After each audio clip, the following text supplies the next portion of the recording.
Jim Bowie,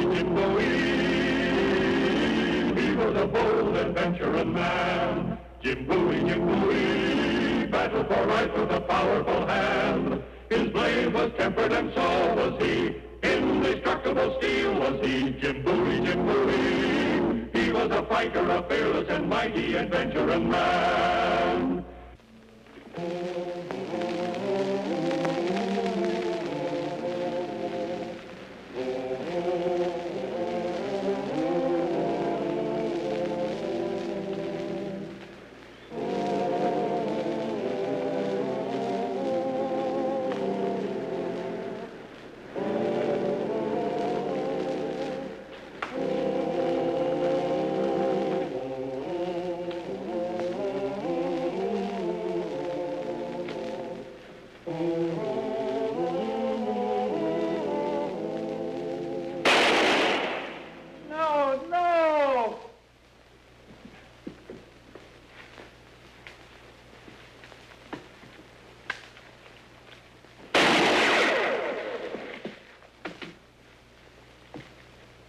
I have you in my sights, mister.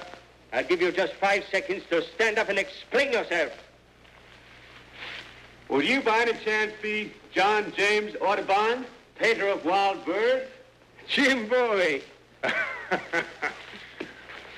Hello, John. How are you? But, Jim, you're aging so rapidly. You're growing so old. Huh? I am? Am I getting old? Oh, not your face, your eyes. You have just shot a turkey that has been dead for 3 days. Dead for 3 days? It looks so lifelike sitting up there. I propped it up with sticks and wire so I could paint it.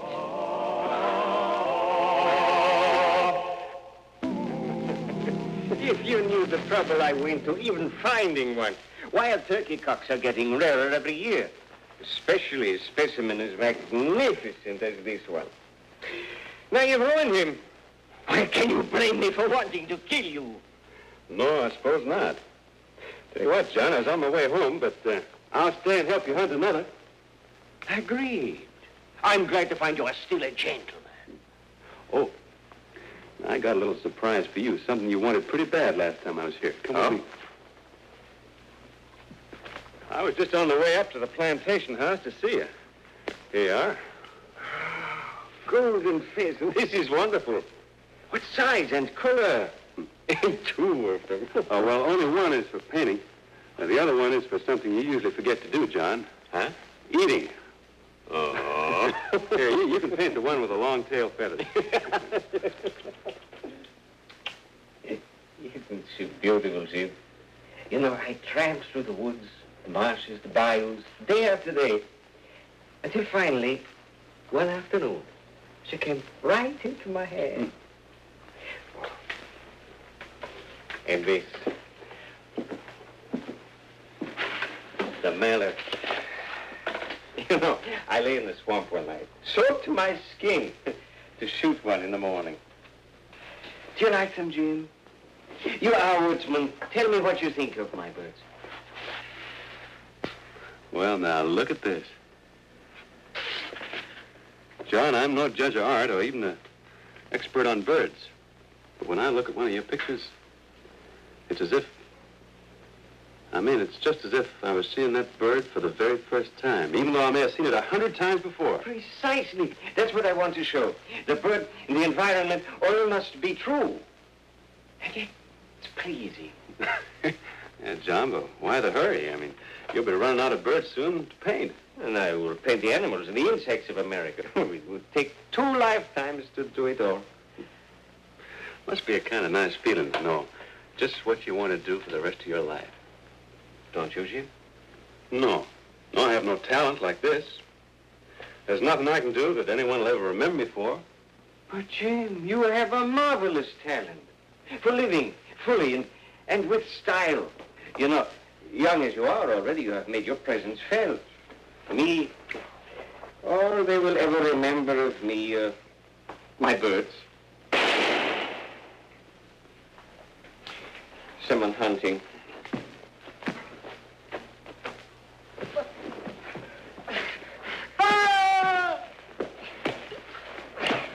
Hey! Ah!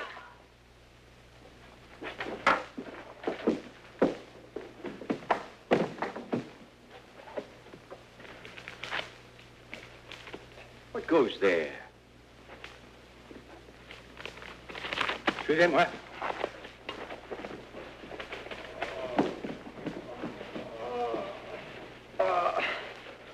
He's hurt bad.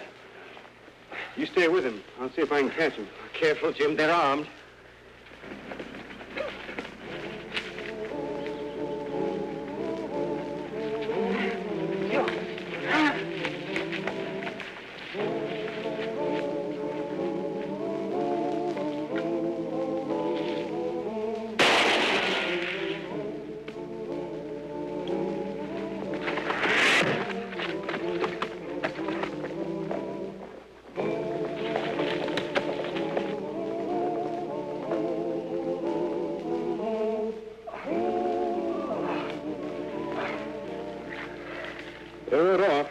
Saddle my horse. Please do, but not to pursue the robbers. He needs a doctor more than he needs revenge. Les gars, je suis blessé. Soyez tranquille, vous êtes hors de danger avec nous. Monsieur Bowie, je m'appelle Audubon. Tous les deux des sommes de bonne volonté. Jean-Jacques Audubon? Oui, monsieur. Alors, prenez garde, Votre Excellence. On vous poursuit. Votre vie est en danger.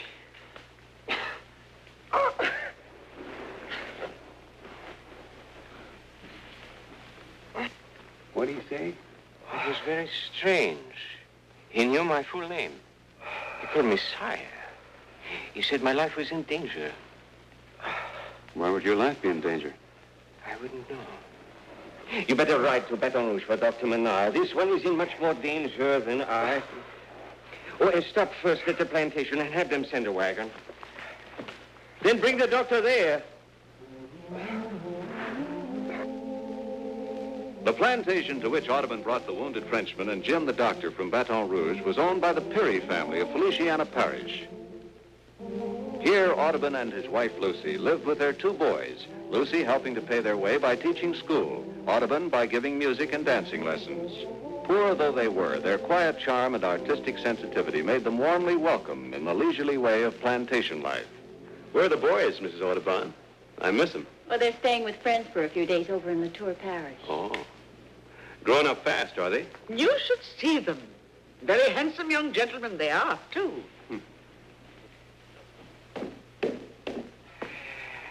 Still unconscious. Then you didn't find out anything more. Doctor doesn't give him much hope. To think such a thing could happen in our very own woods. Oh, dear. More visitors. I have a feeling this is going to be one of those hectic days. You know, Jim, it didn't strike me as an ordinary robbery. There was something vindictive about it, as though the men were personal enemies. At times, dear, you have such a romantic imagination. The Marquis de Lantenac. My word, a marquis. Well, don't just stand there, Toby. Show him out here.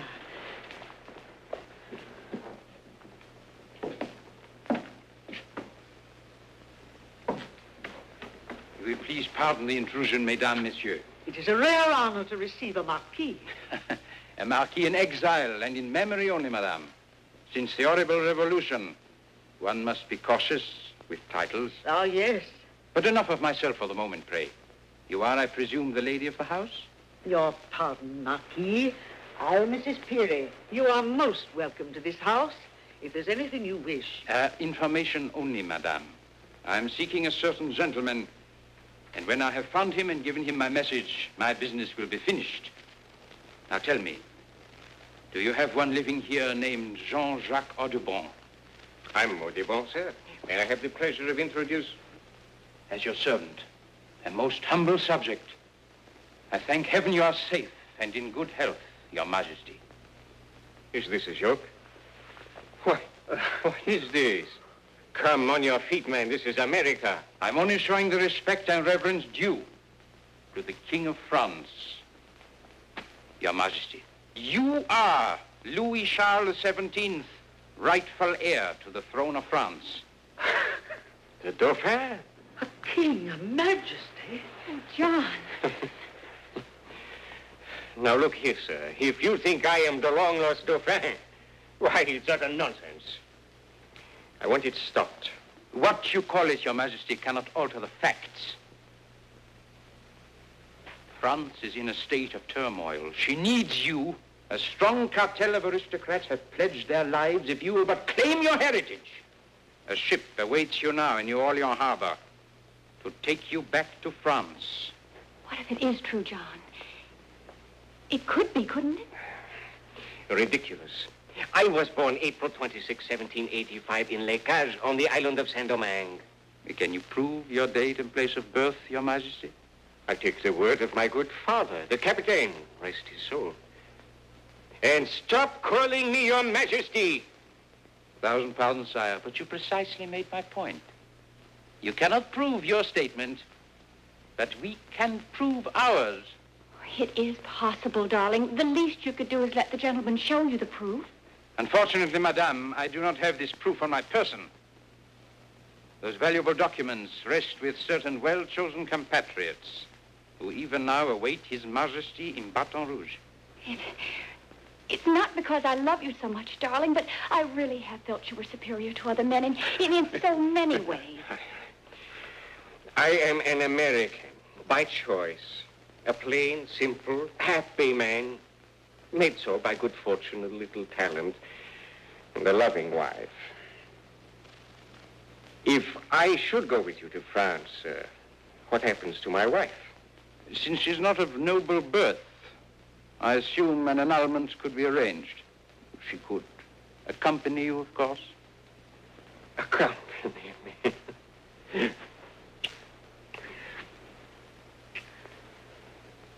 There is your answer, sir. Now, if you will excuse us. I beg to state to Your Majesty that you heard what he said, monsieur. You can at least respect their privacy. I respect your privacy, sire, and I respect you. But this is more than that. Your life is in danger. That's the second time today I've heard that warning. Why is my life in danger? You said the second time, sire. You were previously warned? This morning, also by a Frenchman. He lies wounded upstairs. This man warned you? Same as you did. We're still a little curious to know why. He didn't tell you?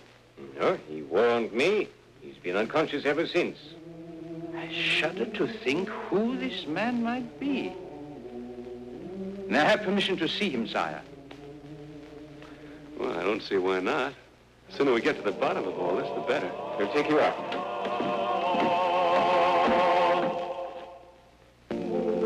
This is very important, Doctor. May we see him? He's still unconscious.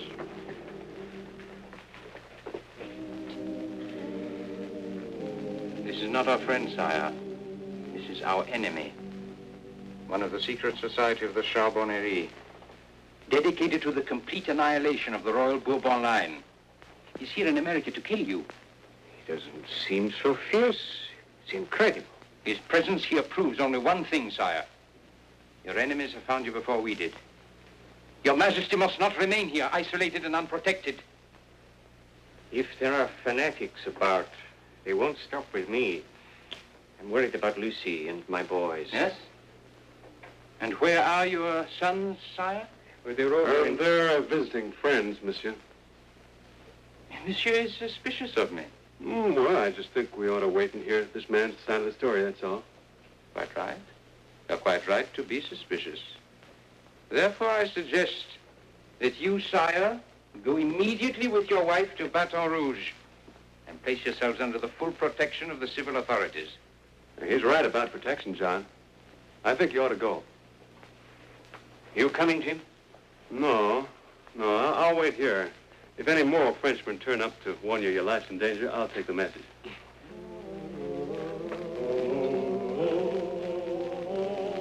With the Marquis de Lantenac riding as escort, Audubon and his wife left the plantation shortly before nightfall.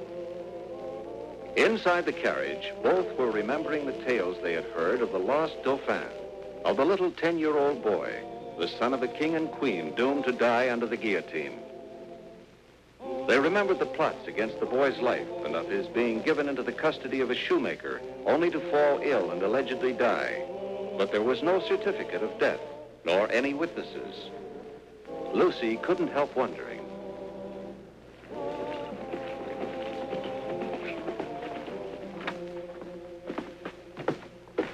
Listen closely. He has little time left.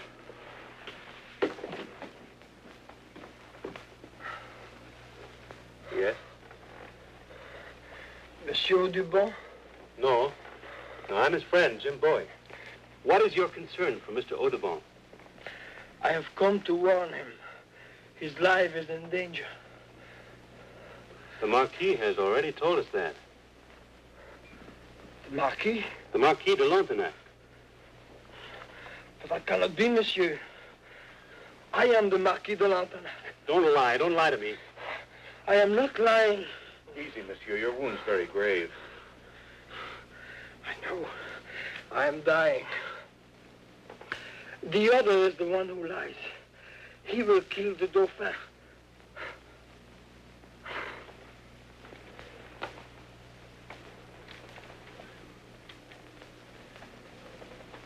He has said all he'll ever say. Is he dead?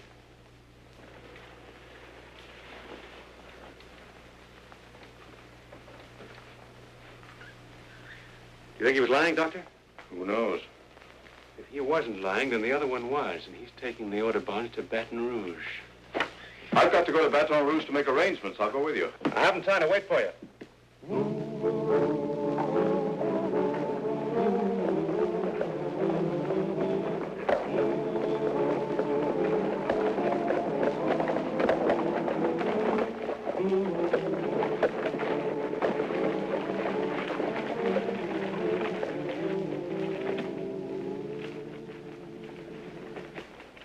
Anything wrong, Marquis? Do not use that revolting title from now on, monsieur.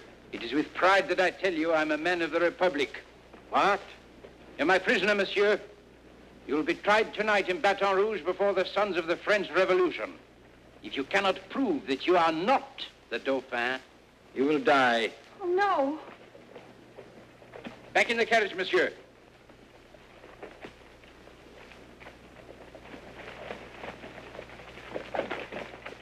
En avant, messieurs! Vive la République!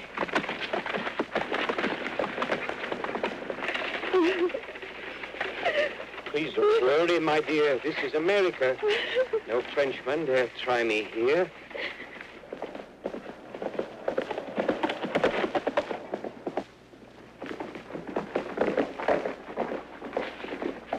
Mr. Bowie, please.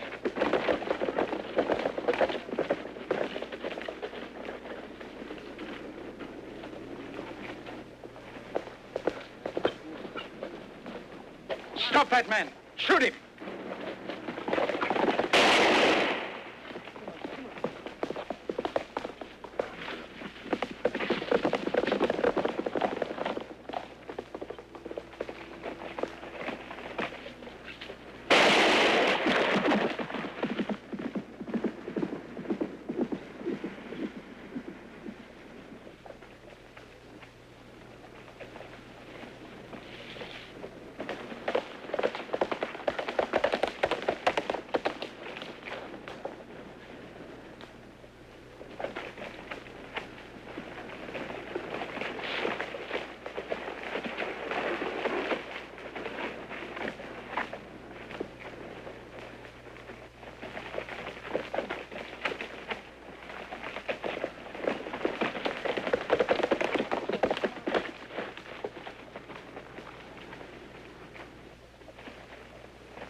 After attention by the doctor, proved to be not so serious that he couldn't continue his pursuit of the Audubons and their abductors. He and the good doctor spurred their horses toward Baton Rouge.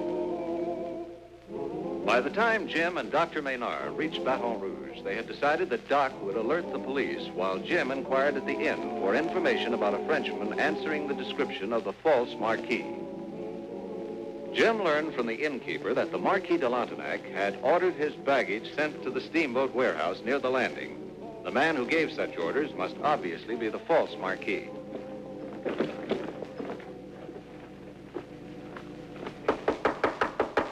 Who is he?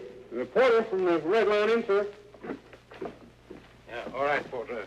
Bring the luggage inside. Yes, sir.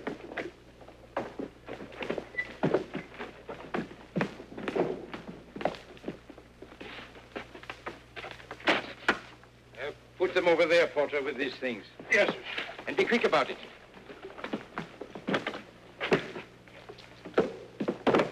Dépêchez, porter. Hurry. Yes, sir.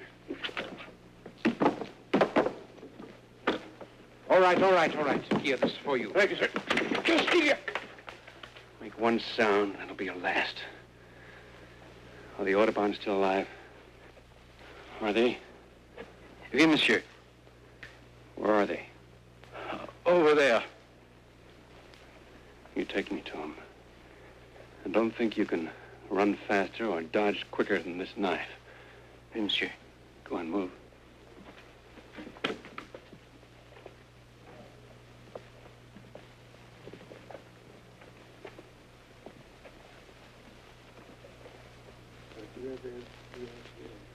Frenchman, the release of the Audubons or this one dies.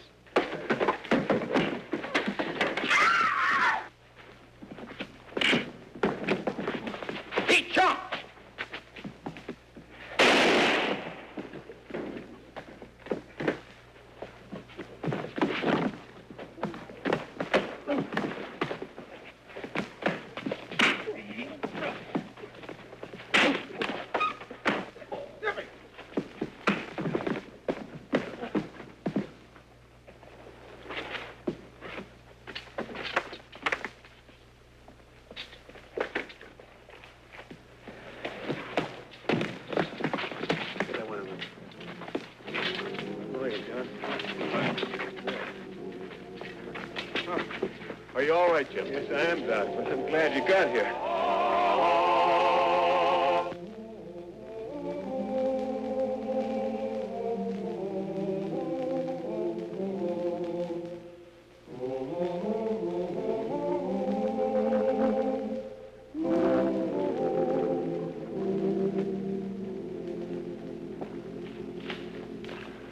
Just came to say goodbye before I start on home. You will excuse me, friend. There is only so much good light in a day.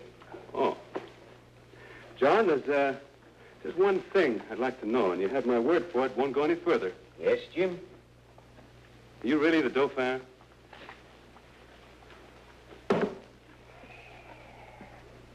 It might very well be that I am. I happen to think not. But even if it were, I would not exchange this and this for all the kingdoms in the world. Now, you get along and let me work. Yes, Your Majesty. Ah!